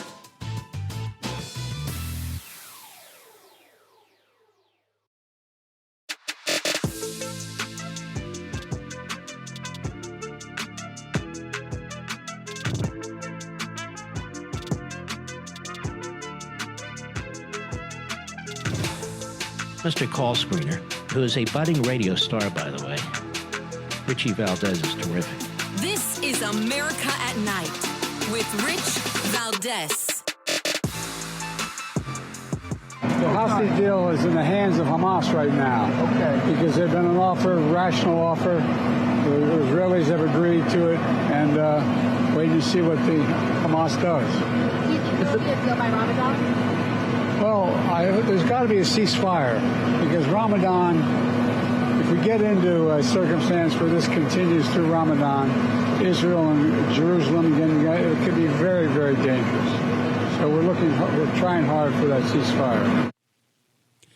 So Biden's trying hard for the ceasefire. Let me tell you, I applaud his efforts to bring the conflict to an end. And I'm wondering, where were those efforts for a ceasefire with Vladimir Putin and Zelensky? Cue the cricket sound, right? They never happened. Not once did we ever hear about that. I remember Zelensky crying and pleading, we need air support, we need air support, right? The whole thing, you look back now, and it feels like a con job. They're still fighting, they're not fighting, they are fighting. Things look great in Ukraine from afar. The Russians are still losing troops. The Ukrainians are losing troops. Everybody's coming back asking for money. Putin seems intent on winning in the long run. The whole thing is just crazy to me. And Biden never talks about a ceasefire there. He confuses Ukraine for the Gaza Strip on occasion, but he hasn't confused them in terms of policy. I wonder, why is one war better than the other to call for a ceasefire? Is it because people from the squad are doing that? Because the hard left in this country? Let's call it the soft left, the moderate left, whatever type of left you want, right? Because I think ultimately everybody wants the fighting to stop. I know I do. I would love to see that fighting end, but I'm not going to call for a ceasefire because I understand that Israel has a responsibility to do what they set out to do, and that's to eradicate Hamas. Once there's no more Hamas and they've gotten back the hostages, they're gonna pull out. But you can't do it too soon. And what's interesting is regular NBC News headline. Listen to this. The United Nations finds clear and convincing information that hostages have been raped in Gaza. A senior UN official also found reasonable grounds to believe accounts of rape and gang rape during Hamas's October 7th attack on Israel. I think we were talking about that on October 8th. Unbelievable. Maybe the UN should listen to this show. This is by Anna Schechter from NBC News. A senior UN official says that they found clear and convincing information that the hostages have been raped and sexually abused in Gaza, and reasonable grounds to believe sexual violence, including rape and gang rape, occurred during the October 7th terrorist attack led by Hamas. Here's a quote. Listen to this. Based on the information it gathered, the mission team found clear and convincing information that sexual violence, including rape, sexualized torture, cruel, inhuman, and degrading treatment has been committed against hostages, the UN said in a report, adding that it has reasonable grounds to believe that such violence may be ongoing against those still held in captivity. Look at that. The UN finally not blaming Israel and understanding that the savagery of the Hamas terrorists continues. Pramila Patten, the Secretary General's special representative on sexual violence in conflict. Imagine that. They have a special representative for sexual violence in conflict. It's amazing, this UN. They have a position for everything. She said in the 23-page report that she was unable to determine the exact scope of sexual violence that occurred October 7th. She concluded that finding the precise number of sexual assaults and identifying the perpetrators of such crimes would require a full-fledged investigation and may take months or years to emerge. Listen to that, the statement. She's going to find out how a bunch of people attacked Israel on October 7th, did all sorts of atrocities, and it's unclear. Now, listen, I understand making the statement that it's unclear. How would she know? Were there Ring cameras? Did they have a CNN embedded with them as they went to do this? Now, many of them recorded these things and bragged about it. That's a fact. And we've seen about that, and it's been reported. And I got a story on that coming right after this one. But the things that these people, this special representative on sexual violence in conflict, the things that they come up with. Anyway, she says in most of these incidents, I think we're fortunate that they're actually acknowledging that these terrorists are savages. In most of these incidents, victims first subjected to rape were first subjected to rape when there were killings going on. At least 2 incidents relate to the rape of women's corpses. Oh, my God. So these people are raping dead women. How savage is that? Not only are they savages, there's necrophilia going on with the savages. The UN report said it has reasonable grounds to believe that at least 5 rapes occurred during the October 7th attack, in which members of Palestinian Islamic Jihad and other armed groups also took part. Patton said her team heard credible accounts of at least 2 rapes of corpses at the Nova Music Festival and in the surrounding area. 1 rape outside of a bomb shelter at the entrance to a kibbutz, and 2 on Road 232, which runs parallel to the Gaza Strip. Quote, based on the examination of available information, including credible statements by eyewitnesses, there are reasonable grounds to believe that multiple incidents of rape, including gang rape, occurred in and around the Nova Festival site during the October 7th attacks. The report states, credible information was obtained regarding multiple incidents whereby victims were subjected to rape and then killed. There are further accounts of individuals witnessed at least 2 incidents of rape of corpses of women. I mean, again, I understand this is how they've been fighting since day one, you know, coming in machetes and swords blazing, raping your women and children and pillaging your village. But this is just sick. UN officials said the reported rape of a woman outside of a bomb shelter at the entrance of the kibbutz was corroborated by witness testimonies and digital material.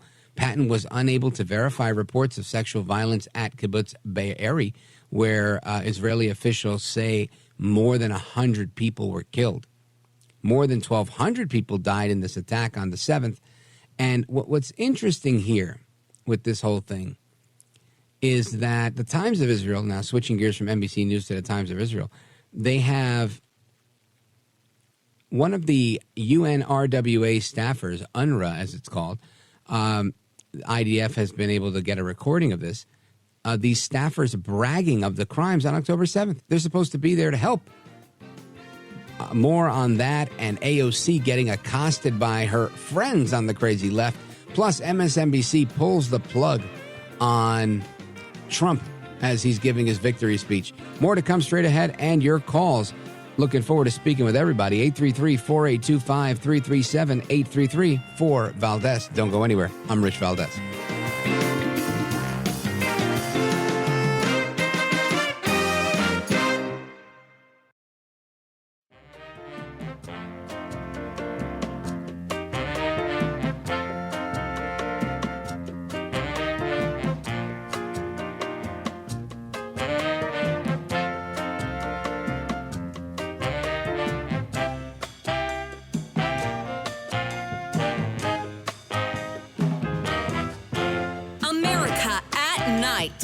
With Rich Valdez.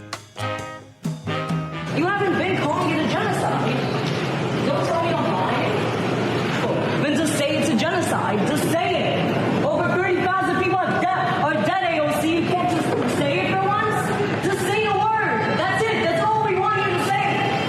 Or are you not angry about people who put you public with you can't call it genocide? Over 30,000 people have died. Stop. Okay? Stop. This is AOC at a movie theater with her boyfriend. And some pro-Hamas protesters are asking her to say... And you're going to cut this and you're going to clip this so that it's completely out of context. I already said that it was. And y'all are just going to pretend that it wasn't over and over again. It's up, man. And you're not helping these people. And you're not helping them. You refuse to. You're not helping them. All right, that's AOC. And they were forcing her, literally chasing her through. She's walking fast, trying to get out of there quick, fast, and in a hurry with her boyfriend, Riley Roberts. And she's at a movie theater in Brooklyn, New York. And the pro-Hamas people are, your typical leftist, an overweight, unattractive woman, and some other weirdo guy. And they're there with, their phone in her face, and they're like, come on, just say it. Just say it. Just say that it's a genocide. Why won't you say it? And this is called bird dogging. This is a very popular tactic, along with Mao-Mowing, that is very common to the left, and things that the CIA has used in the past for uprisings in other countries. And these techniques, again, are what AOC's friends employ. And it's what she uses many times, right? And it's interesting to see how she reacts to this. Now, the reason I take exception to this is because I remember, I don't know, what's the math? If they were in 24, it's like 5 years ago, maybe 6, whatever it was, 2018, 2019. I was in the Puerto Rican parade and I saw AOC. As a matter of fact, Curtis Lee, who was a guest on this program, was standing right next to me. He said, "Hey, look, Richie V, it's your girlfriend over there." And I said, "Oh, you know what? I've been trying to get her on the program, my radio show in New York City, to have a debate about capitalism versus socialism." So I decided to go over there and walk over to her. And I did. I was with my teenage daughter at the time. I walk across the street because she had paused. She was walking with this group of Puerto Ricans in the parade. I walked over. She was greeting some people. The parade had paused. And as I looked over to her and I said, "Congresswoman," one of her staffers came and kind of like, shoulder checked me and got in between the two of us. And I wasn't able to talk to her any further. And I did shout, and I was like, "Hey, look, you could run, but you can't hide."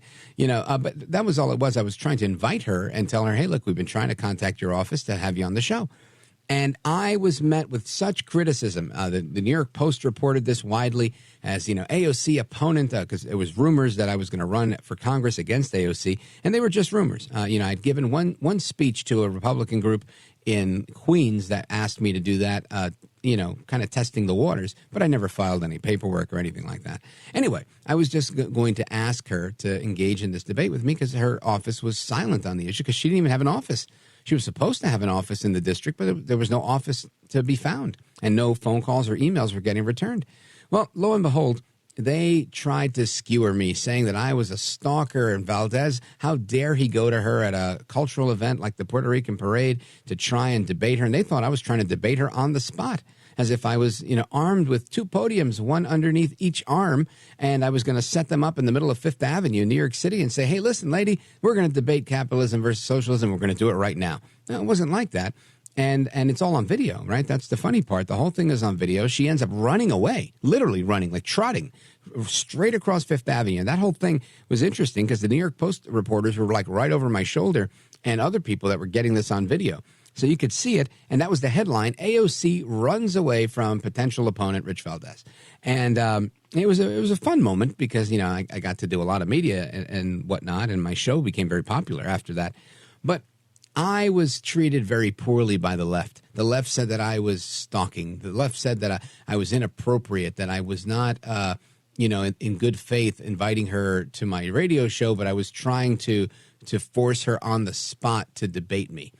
And that's, in fact, what just happened with the left, right? Her friends, probably communist sympathizers from Brooklyn that were probably marching a week ago with those red flags with the hammer and sickle on them. These pro-Hamas protesters were in her face as if she had no free speech rights. And her, saying, you're not helping, and it's effed up. And I got to tell you, I agree with her. I don't think they're helping. I think they make themselves out to look like Looney Tunes. When the left is attacking AOC, it really goes to show you, it's like the communist versus the Democrat socialist. And they're trying to blur the line, but AOC's holding her ground, saying, look, I will be an antagonist in Congress, but I'm not going to allow you to antagonize me. She doesn't like it when she gets a dose of her own medicine. But I'm curious to know, will the left be critical of these activists the way they were critical of me for simply inviting her on a radio program? All right, we both were at the parade. It wasn't like I went there just to see her. These people did go there it wasn't like they were at the movies and bumped into AOC. They were clearly stalking her so they could create this video and try to pressure her. And that's the difference. So I think that's a double standard, to say the least. Anyway, I wanted to jump back into this story before I get to your calls because the Times of Israel is reporting that the IDF has captured some recordings of UNRWA staffers, UNRWA staff members that were bragging of October 7th crimes. Now, this was a story that broke a while back, but they have more information. This is an update. 2 further workers are now accused of taking part in the attacks, bringing the number to 14. So, in fact, the UN itself was involved in the October 7th attack on Israel through this part of the UN, the UNRWA, which is supposed to be there to help. Obviously, the only thing they're helping themselves to is attacking Israel.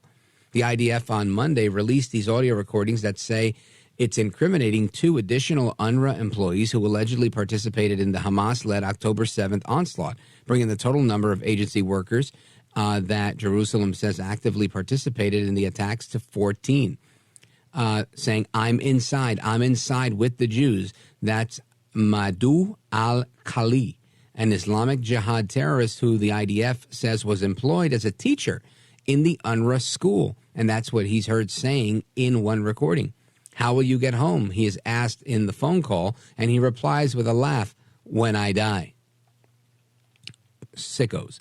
In another recording, an UNRWA teacher can purportedly be heard bragging about kidnapping Israeli hostages, saying, we have female hostages. I captured one, says Youssef al-Hawarjara, a Hamas terrorist who worked as a teacher at an UNRWA school in Deir al-Balah. According to the IDF, everything's fine, I hope. He later says in the recording, we will enter Al-Aqsa Mosque. He says that he entered into Israel and saw, quote, the sights. They shot them in the eyes. They did actions for liberations, God willing. Asked what he found while he was in Israel, and he says 1,000 shekels. IDF spokesperson Rear Admiral Daniel Hagari in an evening press conference said that despite the difficult content, the military chose to release the audio recordings to remind and not forget. And we'll bring you those audio recordings a little bit later on as we get to them. But just shocking stuff that's going on here, right? And yet we're supposed to tell the Israelis, ceasefire, stop killing these people that went there and raped your women and then raped them after they killed them. Slitting the throats of children, setting a village on fire. Absolutely crazy. And the UN investigating their own people, saying, yep, it looks like the Hamas people are definitely guilty. Why are they saying that? Of course they're saying that the Hamas people are guilty when their people are the Hamas people. They don't want to talk about that, do they? But we'll talk about it right here. Folks, your calls and more coming up straight ahead. Don't go anywhere. This is America at Night with Rich Valdez. Call now, 833-4-VALDEZ. That's 833-482-5337. 833-4-VALDEZ. That's Valdez with an S.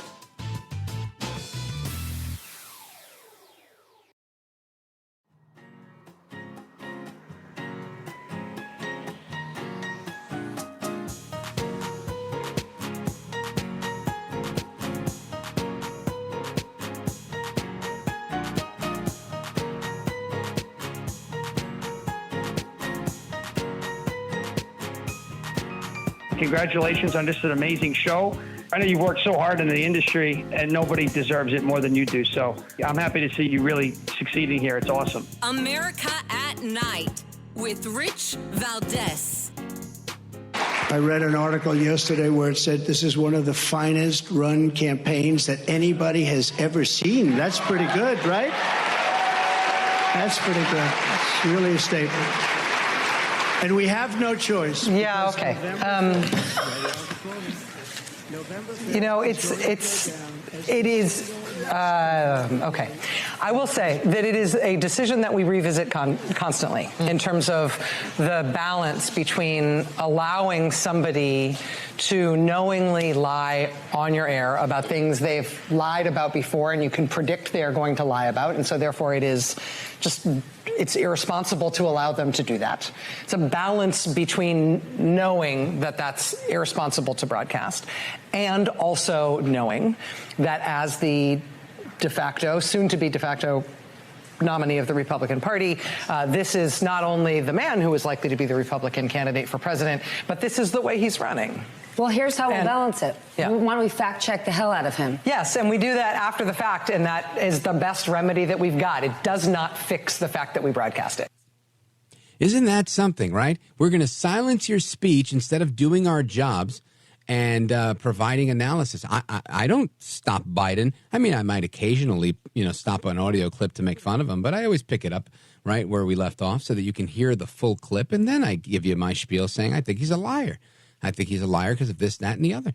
We don't silence Biden the way they just silenced Trump, saying, oh, we can't allow that on our air. Why not? Whatever happened to the First Amendment?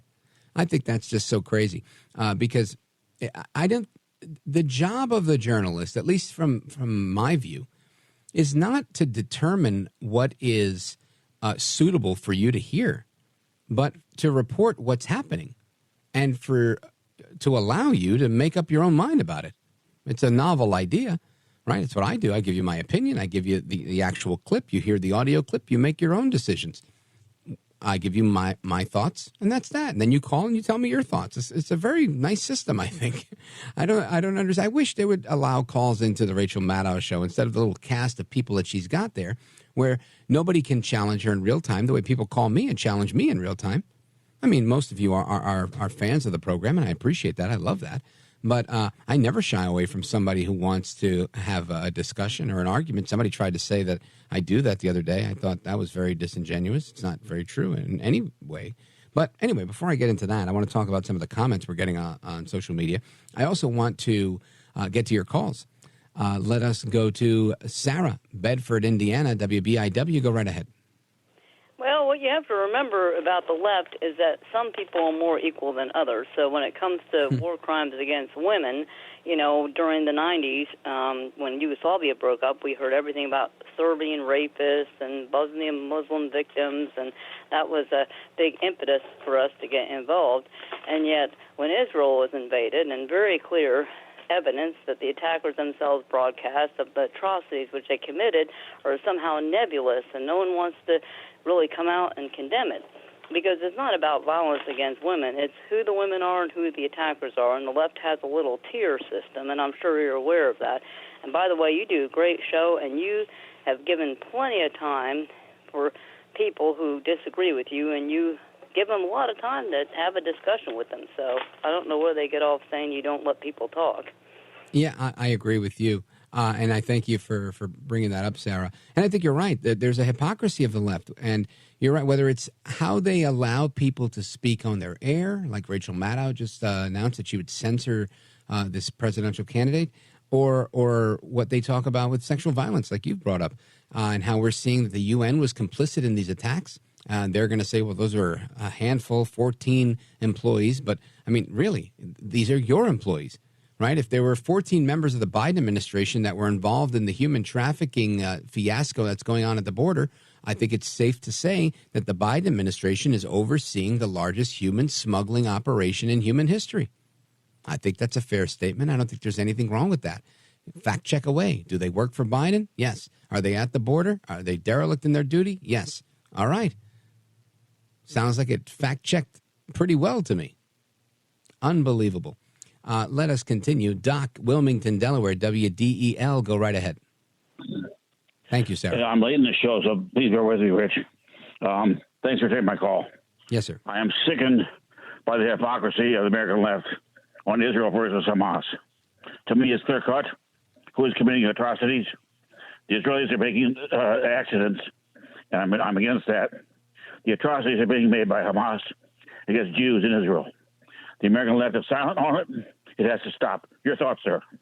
Well, I think you're right, and we just heard some of that, right? We have the UN finally coming out saying we've heard about this rape. We've heard about people being raped multiple times, gang rape by Hamas on Israeli corpses, dead women that they killed, and then they raped them afterwards, or women that they raped and then they killed. And maybe some other sicko came and raped the same already raped woman. I mean, the thought of this doesn't fit in my mind because you know why?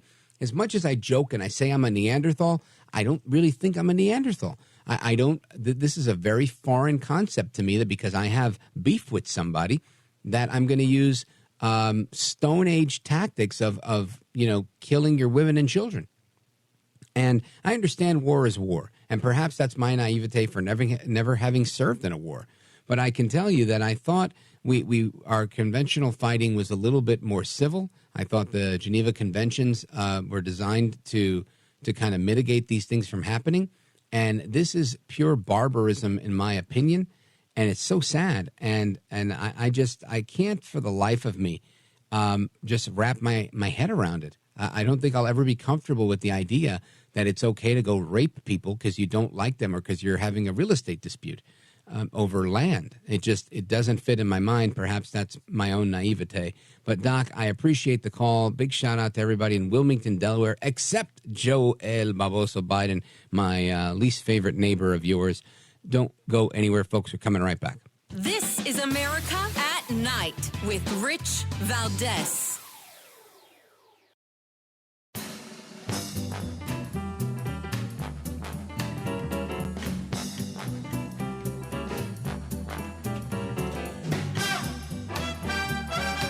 America at Night with Rich Valdez.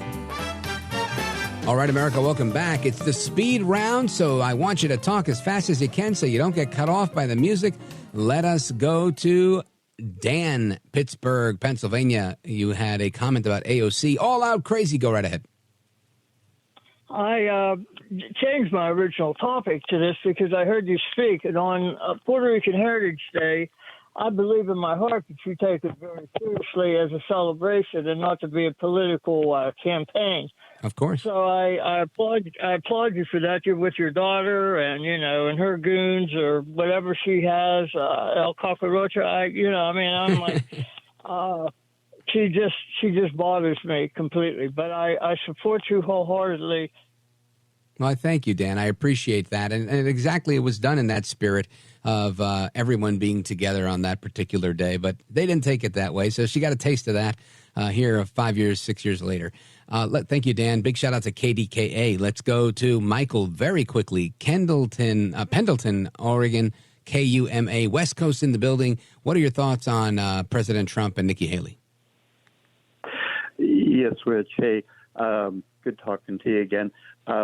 It's a difficult situation. I understand. We want to have President Trump back in the White House to lead us back to prosperity where we were in 2019 and in that period. My concern is Nikki Haley and him have had their differences, of course, but, I feel that she could help him with. Yeah, you cut out, Michael, but maybe she could help him. Maybe she could really hurt him because she's been so critical of him. And I think that's kind of like a Biden-Kamala Harris situation. I don't know if it would help. I wouldn't like it. I wouldn't want Nikki Haley being vice president. But let's see what the Trump campaign decides to do. Thank you, Michael. Big shout out to Oregon in the building. Paul, Boise, Idaho. You've got like 25 seconds. Make it count. Okay, the Geneva Convention rules were not used by Hamas. They cannot expect any rules like that to be used. That's why they're doing what they're doing. Yeah, you're right. They're acting like savage terrorists. It's very evident, and it's very sad. Paul, thank you for your call. Folks, I appreciate you. Make sure you check out the Facebook page. Lots of interesting comments there. I'll be back tomorrow. God bless.